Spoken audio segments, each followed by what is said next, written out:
Il y a bien longtemps, dans les terres rouges et fertiles de l'Afrique de l'Ouest, s'élevait un village nommé Tambay. Entouré de collines chantantes et de rivières claires, Tambay était un lieu de paix et d'ordre, où les anciens veillaient à la sagesse, les hommes travaillaient la terre avec force, et les femmes incarnaient le courage et la dignité. Là-bas, les enfants apprenaient les contes sous l'arbre à palabres, et nul ne se couchait le ventre vide ni le cœur lourd. Le chef du village, Damba, était un homme droit, au regard profond comme un puits ancien. Sous sa houlette, les palabres étaient justes, les récoltes abondantes, et les conflits rares. On disait de Tambay qu'il était béni des ancêtres, protégé par l'esprit du grand baobab qui se dressait au centre de la place. Mais comme le vent peut apporter à la fois la pluie et la poussière, un jour, un souffle nouveau traversa Tambay. Une femme, seule, mystérieuse, vêtue d'un pagne aux couleurs du feu couchant, arriva sans prévenir. Elle s'appelait Maïmouna. Sa beauté était telle que même les oiseaux suspendaient leur chant à son passage. Ses yeux, sombres et profonds, semblaient contenir 1000 secrets. Son rire, doux comme le miel, résonnait dans les ruelles et envoûtait ceux qui l'entendaient. Les femmes du village se méfièrent. Les anciens la regardèrent avec prudence. Mais les hommes oublièrent vite leurs promesses et leurs priorités. Ce fut ainsi que commença le bouleversement de Tambay. Un changement insidieux, invisible au début, comme un feu qui couve sous la cendre. Une épreuve qui mettrait à nu les faiblesses de chacun, mais aussi la puissance du pardon, et la lumière que cache parfois l'obscurité. Et maintenant, écoute bien, car ce que tu vas entendre est un conte, mais aussi une leçon. Maïmouna s'était installée à la lisière du marché, dans une vieille case abandonnée que plus personne n'osait approcher depuis que la vieille Awa, une guérisseuse solitaire, y avait rendu son dernier souffle. Mais Maïmouna, elle, n'avait peur ni des esprits ni des regards. En quelques jours, elle avait redonné vie à la case, des tissus colorés ornaient l'entrée, des calebasses pleines de parfums exotiques reposaient devant la porte, et des sons de musique douce s'échappaient le soir venu. Les premiers à s'approcher furent les jeunes hommes, attirés par les rires qu'on n'entendait nulle part ailleurs. Puis vinrent les hommes mariés, les pères, les commerçants. Tous, sans exception, tombaient sous le charme de Maïmouna. Elle ne se contentait pas de vendre son corps, elle vendait l'illusion d'être compris, l'ivresse d'être unique. Un regard, un sourire, et l'homme le plus droit perdait ses repères comme une pirogue sans rame sur un fleuve agité. Très vite, les effets de son influence se firent sentir. Les champs furent négligés, les marchés désertés, et les foyers vidés. Les femmes du village virent leurs maris rentrer tard, l'odeur d'un parfum inconnu accroché à leur boubou. Les enfants réclamaient du mil, mais les greniers restaient vides. L'ambiance changea, les palabres devinrent des disputes, les chants devinrent des soupirs. Les femmes s'organisèrent. Elles allèrent voir le chef Damba, furieuses. « Chef, ton village brûle et tu dors. » disait-elle, « il faut chasser cette femme. » Criait une autre. Mais Damba, fidèle à sa sagesse, répondit. On ne coupe pas un arbre malade sans connaître la maladie. Cette femme est le vent, mais le feu vient de nos maisons. Regardons en nous avant d'accuser le dehors. Il convoqua le conseil des sages. Ensemble, ils observèrent, discutèrent, et comprirent que Maïmouna n'était pas seulement un corps tentateur. Elle était un miroir, un reflet des manques, des failles, des silences accumulés. Le chef conclut. Nous n'avons pas besoin de force, mais de lumière. Trouvons un cœur pur pour parler à cette femme.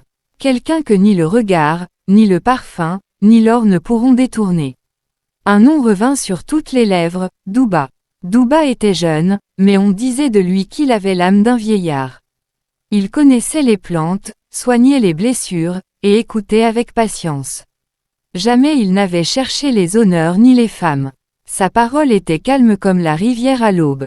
Ainsi, le destin de Tambay reposa sur les épaules de ce jeune homme simple, envoyé non pas pour punir ou séduire, mais pour comprendre. Il se leva et partit vers la case aux tissus colorés, là où la lumière et l'ombre dansaient sans jamais se séparer. Car parfois, la seule arme contre la tentation n'est ni le rejet ni la colère, mais la compréhension. Le soleil se couchait lentement sur le village de Tambay, peignant le ciel de teintes rouge sang et or brûlé. Le silence régnait, comme si les ancêtres eux-mêmes retenaient leur souffle. Douba marchait d'un pas tranquille. Il s'était lavé dans la rivière sacrée, s'était enduit de feuilles de ngana pour se protéger des mauvaises énergies, et portait une simple tunique en coton tissée par sa mère.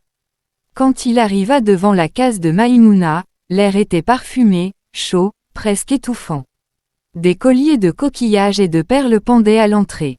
Une musique douce flottait à l'intérieur, mêlée à un rire cristallin. Douba respira profondément et frappa doucement à la porte. « Entre » murmura une voix de soie. Il entra. La lumière des calebasses suspendues dessinait des ombres dansantes sur les murs. Maïmouna était là, assise sur un tapis tissé, entourée de coussins, vêtue d'un pagne rouge bordeaux qui faisait ressortir la noirceur brillante de sa peau.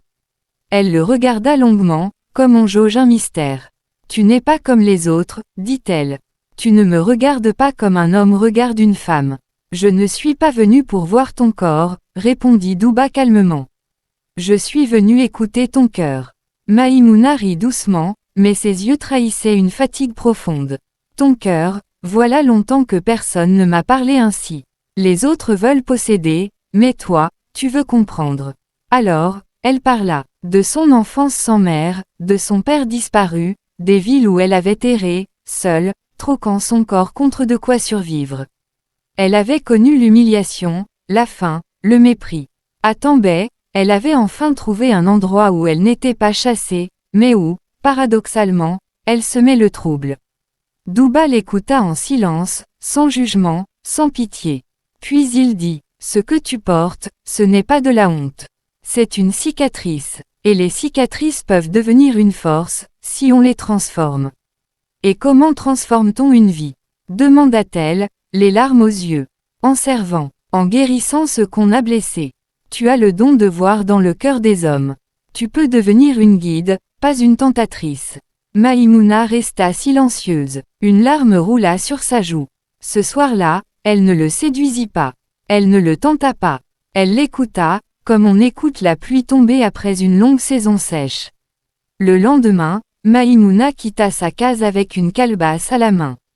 Elle se rendit chez la doyenne des femmes, et demanda à apprendre l'usage des plantes.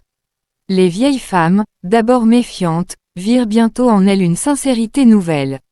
Ainsi commença le lent chemin de Maïmouna vers une vie de lumière. Le village ne l'oublia jamais, non pas pour sa beauté, mais pour sa transformation. Le vent qui soufflait sur Tambay avait changé. Il ne portait plus le parfum entêtant du désordre, mais celui apaisant des feuilles broyées, du feu de bois et des herbes médicinales. Maïmouna n'était plus celle que l'on chuchotait du coin des lèvres. Elle avait changé de nom, à sa demande. Désormais, on l'appelait Sira, celle qui montre le chemin. Les premières semaines furent rudes. Les femmes âgées l'avaient acceptée à l'essai, la mettant à l'épreuve comme on teste une herbe inconnue. Elle l'envoyait cueillir les plantes les plus difficiles à trouver, lui apprenait à reconnaître les feuilles guérisseuses de celles qui tuent, à broyer, à sécher, à infuser. Sira ne se plaignait jamais. Elle écoutait, apprenait, et surtout, demandait pardon. Non pas avec des mots répétés, mais par ses actes. Un jour, une petite fille fut mordue par un serpent à l'orée de la brousse. La panique gagna le village. Mais ce jour-là, c'est Sira qui courut la première, calebasse en main, décoction prête. Elle aspira le venin avec des gestes sûrs, calma l'enfant avec une chanson douce, puis l'enveloppa dans un pagne trempé d'infusion de tamarin. L'enfant fut sauvé. Ce jour-là, le village comprit que la tentatrice d'hier était devenue la sauveuse d'aujourd'hui. Peu à peu, les regards changèrent. On lui confia des secrets de femme, des douleurs anciennes, des enfants malades. Sira écoutait toujours avec la même paix dans les yeux. Certains hommes, honteux, venaient lui demander conseil pour regagner le cœur de leur épouse. Elle ne les jugeait pas. Elle disait seulement, l'amour, comme la terre, a besoin d'être cultivé. Sinon, il sèche. Un soir, alors que le soleil fondait derrière les collines, le chef d'Amba la fit appeler. Elle s'agenouilla devant lui, respectueusement. Sira, dit-il, tu es venu ici comme l'orage. Tu as secoué nos arbres, emporté nos repères. Mais sans l'orage, il n'y a pas de saison nouvelle. Tu as ramené la pluie. Tu es maintenant l'une des racines de ce village. Veux-tu prendre place dans le cercle des femmes gardiennes de la vie? Les larmes coulèrent sur les joues de Syrah. Cette fois, ce n'étaient pas des larmes de douleur, ni de honte, mais de gratitude. Oui, chef, je suis prête à servir. Et ainsi, la plus rejetée devint l'une des plus respectées. Le village de Tambay retrouva sa paix. Mais il n'était plus tout à fait le même. Il avait appris une chose précieuse, derrière chaque erreur peut se cacher une renaissance. Il suffit d'un cœur sincère, et d'un regard sans jugement. Quant à Douba, il reprit ses soins en forêt, discret comme l'aube. Il n'épousa pas Syrah, mais resta son ami fidèle. Leur lien n'avait pas besoin de promesses, il était fait de respect, de vérité, et de silence partagé. Et les anciens racontent encore, sous l'arbre à palabres. Vous souvenez-vous de Maïmouna, devenue Syrah?